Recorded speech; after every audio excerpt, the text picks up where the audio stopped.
Tu l'aimes, notre nouvelle interprétation de France je l'aime, d'amour? je l'adore. David, est-ce qu'on est vraiment responsable? Est-ce que c'est vrai que tout part de soi? Toi, en tant que coach, qu'est-ce que tu en penses?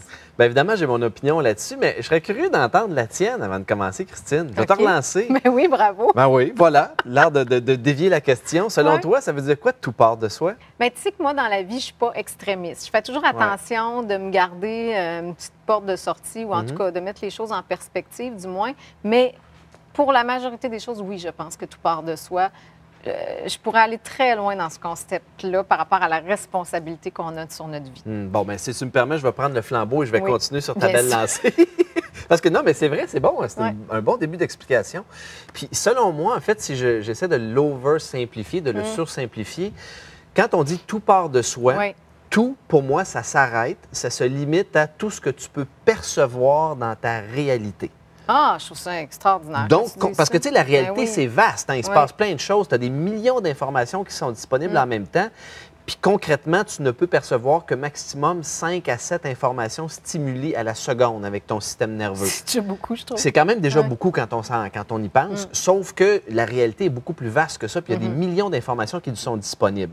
Puis évidemment, quand on pense à tout part de soi, ben oui, évidemment, tu vas percevoir tout ce qui est dans ta réalité immédiate, mais le reste, t'en fais abstraction. Évidemment, ça fait-tu du sens pour toi, ça? Oui. Bon, donc, à partir de ce moment-là, moi, j'ai commencé à réfléchir là-dessus, puis je me suis dit, bon, ça, ce que ça veut dire, c'est que si tout part de soi, ça veut dire que tu génères et tu crées, tu manifestes ta propre réalité. Oui.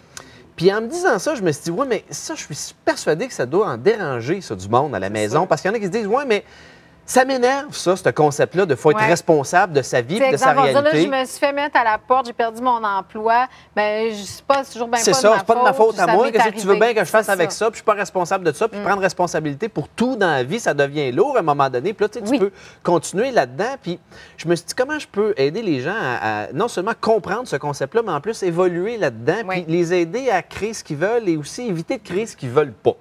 Alors, j'ai pensé utiliser un verre d'eau. Pour pas faire une métaphore du verre d'eau. Mais non, Christine, tout le monde la connaît, le verre d'eau. Il est-tu à moitié vide, il est-tu à moitié plein? C'est pas important, on s'en fout. Selon toi, comment il pèse, ce verre d'eau-là? Bien, j'en ai aucune idée. Devine, comme ça, vite, vite. Mais je suis pas bonne là-dedans. Ah non, c'est 1 once, 2 onces, 3 onces. Je sais même pas combien ça pèse, un once. De toute façon, c'est pas important non plus, Christine, comment il pèse le verre d'eau. En fait, ce qui est important, c'est combien de temps je vais le tenir. Ah, là, je sais où tu t'en vas. Oui. Si je le tiens pendant 1 minute, ça va, pas de désagrément, tout est correct. C'est pas trop lourd. Non, c'est pas trop lourd. Si je le tiens pendant 1 heure, je vais avoir le bras et l'épaule qui va commencer à me fatiguer. Mais si je le tiens pendant une journée, je vais avoir envie de pleurer, je vais avoir des crampes, la main va me trembler, je ne serai plus capable de tenir le verre d'eau, regarde, ça tombe partout. Et ça, mes chers amis, ce verre d'eau-là représente les soucis du quotidien, ce qu'on porte sur nos épaules. Et il y a une phrase très importante qui dit que l'on devient ce que l'on contemple. Et bien souvent, on passe beaucoup de temps à contempler des problèmes.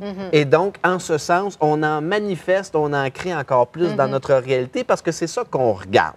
Alors donc, 2 petits trucs tout de suite pour déposer son verre d'eau rapidement. Le premier, c'est toi qui me l'as enseigné à travers ton livre « Sexy Zen et Happy ». J'annule et j'efface. Tu te répètes ça vite, vite. Quand tu te rends compte que tu dis quelque chose, tu penses à quelque chose, tu contemples quelque chose qui ne te sert à rien, puis tu veux l'effacer, tu te dis « j'annule et j'efface ». Ma blonde a dit « je passe le balai ». J'adore ça. Je passe le balai, j'annule les effaces. Alors donc, ça, c'est la première chose. Et la deuxième, si tu n'es pas trop sûr, demande à l'univers, Dieu, l'intelligence infinie, peu importe comment tu l'appelles, demande-lui de t'utiliser. Dis-lui « utilise-moi ». Ben, tu sais que moi, c'est un peu ma prière du soir. Absolument. Osho disait l'univers a l'intention de faire quelque chose à travers vous. Alors, demandez à la grande puissance infinie de vous utiliser. Et ça va vous aider à vous rapprocher, de créer, de manifester dans votre réalité ce que vous souhaitez et ce qui est bon pour vous.